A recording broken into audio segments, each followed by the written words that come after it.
महावाराहि ध्यानम्।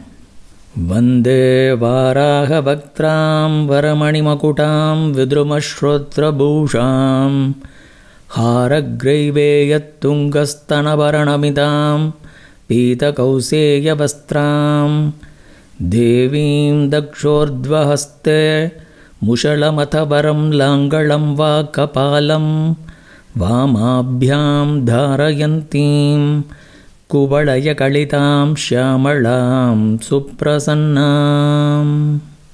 वन्दे वाराहवक्त्रां वरमणिमकुटां विद्रुमश्रोत्रभूषां हारग्रैवेयत्तुङ्गस्तनभरणमितां पीतकौसेयवस्त्रां देवीं दक्षोर्ध्वहस्ते मुषलमथवरं लाङ्गलं वा कपालं वामाभ्यां धारयन्तीं कुवलयकलितां श्यामलां सुप्रसन्नां।